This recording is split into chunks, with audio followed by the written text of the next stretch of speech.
The time has come. Solarballs Arc Ranking Part 3. If you guys haven't watched the previous two videos, please go watch those and then come back here. Anyways, in this video, we're going to be ranking all three of the major arcs, aka the really long ones. Also, just to clarify, I will not be ranking the Solarballs Rogue Planet arc, because it is currently unfinished as of the making of this video. So, yeah, just FYI. But anyways, without further ado, let's begin ranking the final three arcs in this series.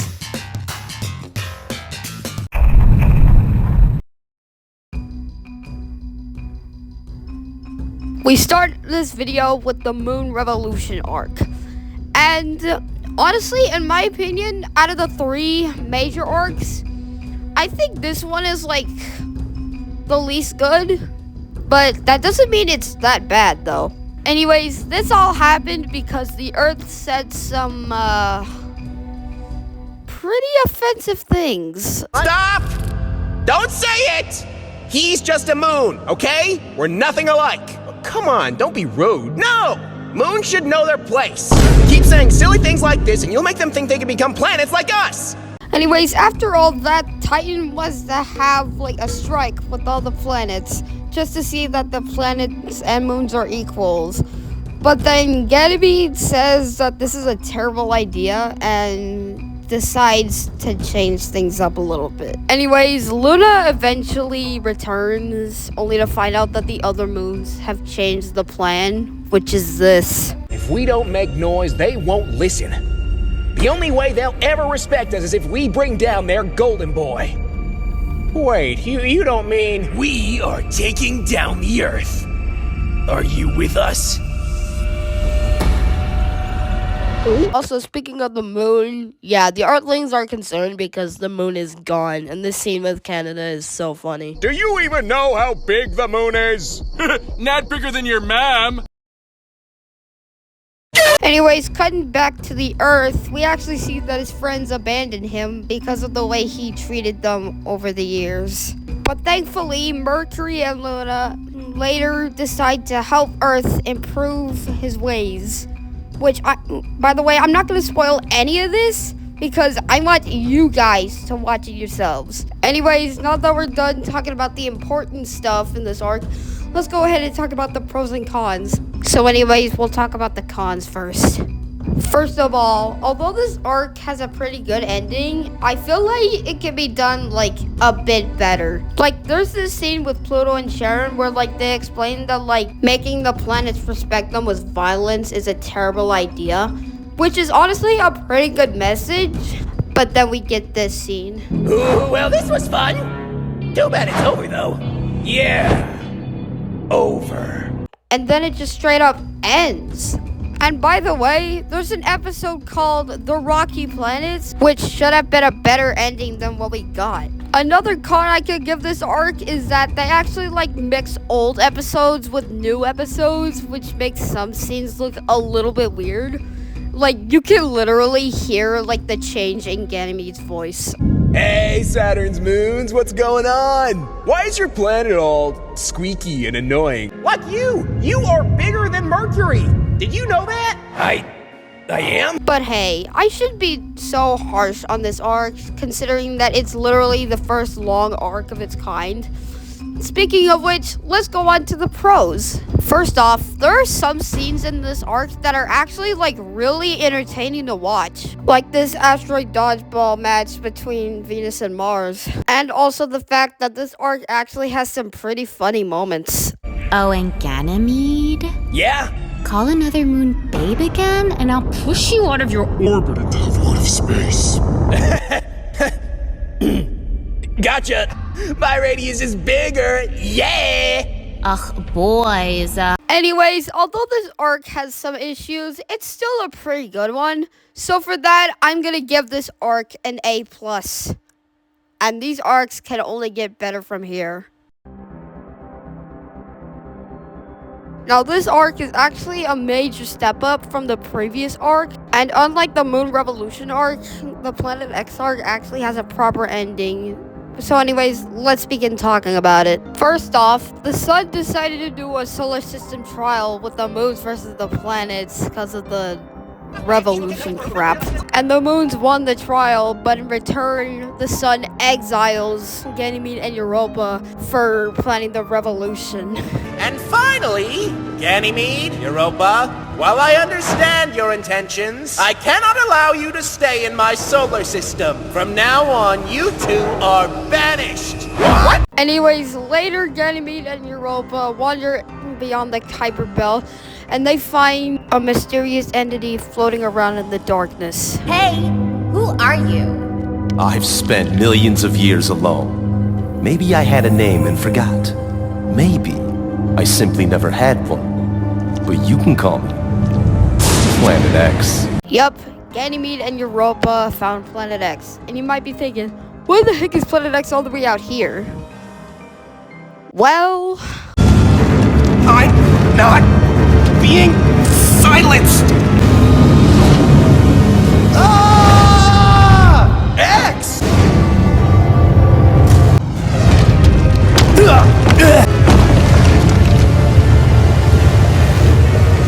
Help! anyways, we're done talking about most of the plot, so let's talk about the pros, and only the pros, because I honestly can't find a single thing wrong with this arc. First of all, this scene where Planet X exposes Jupiter's secret to the sun is so freaking good. You destroyed the early rocky planets, lied about it, then ejected Planet X and lied about it again! Yes. All of this is true, son. You are not who we thought you were. I have no choice but to Banish me. I understand. I'll go. Anyways, another pro is that there's also a competition between the moons and Planet X to get Jupiter back after the sun banished him. And Planet X does win by the end of it, but then Proteus, who I forgot to mention became Planet X's friend for a while, literally guilt trips Planet X for what he did. They all stood up to you, even if they were smaller, and you just hurt them all!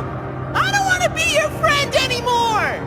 Anyways, after a little bit, Planet X finally talks to Jupiter about what Jupiter did after everything that happened. Apparently, Jupiter has been stabilizing the entire solar system for 4 billion years. Anyways, a few more moments later, Planet X decides to look for another solar system. And that's where it ends. Anyways, this is yet another insanely good arc, so I will be giving this S tier. And we only have one arc left.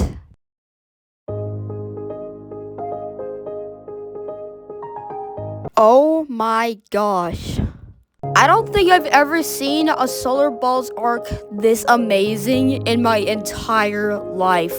Now, since I don't have time to talk about the plot, I'm only going to talk about what makes this arc so amazing. First, you can see that the Earth is actually going crazy because he heard the name Theia. By the way, I forgot to mention that Planet X mentioned Theia in the last arc, by the way. And then later, the Earth finds Jupiter, which causes the Earth to end up in the Kuiper Belt. By the way, I forgot to mention also that Jupiter actually returns to the solar system. And Uranus is actually very upset because Jupiter's back, but Planet X isn't. So he decides to leave the solar system. Also, for most of the arc, Uranus wanted everyone to call him Kalis. Hey, Uranus! Kylus! I'm Kylus now! And even later, every single planet in the solar system eventually leaves the solar system for like personal reasons. By the way, another positive I could give to this arc is that Ceres sees the Earth and decides to chuck asteroids at the Earth, which causes an intense fight to start happening for a while. Anyways, going back to the Earth, he actually finds the guys from the Big Bang arc,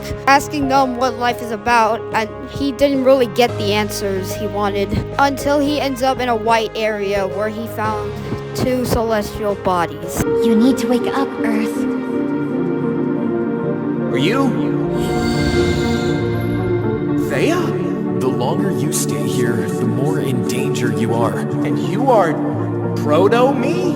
Yup, the Earth finally found Thea and Proto-Earth, and this leads to a whole freaking backstory about how the Earth was formed. And I'm not gonna go too in-depth with this because I want you guys to see it for yourself. But all you need to know is this is what happens to Proto and Thea. I love you, Proto. I love you too, Thea.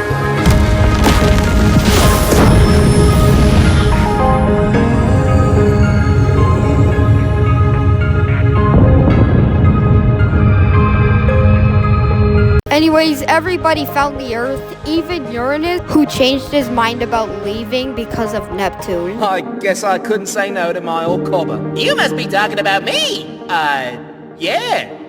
Obviously. Aw, you're also my old Klorgberg cobber. Don't make up words, Uranus. Anyways, after a while, the Earth finally wakes up and everyone is thrilled. And then we get this scene. The reason why this arc is going into S+. Earth in the scene tells Venus this. Thea wanted me to tell you that you will always be her best friend, no matter what. But she also wanted you to let go and be happy. You meant a great deal to her. Like, that scene literally almost makes me cry almost every single time I watch it. This arc is literally the best arc Solarballs has ever made, and I'm giving this S+. I literally wouldn't have it any other way.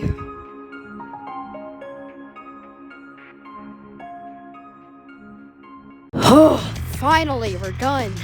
We have ranked every single arc Solarballs made, at least until the next one. And because of this, let's go ahead and tally up the scores one last time.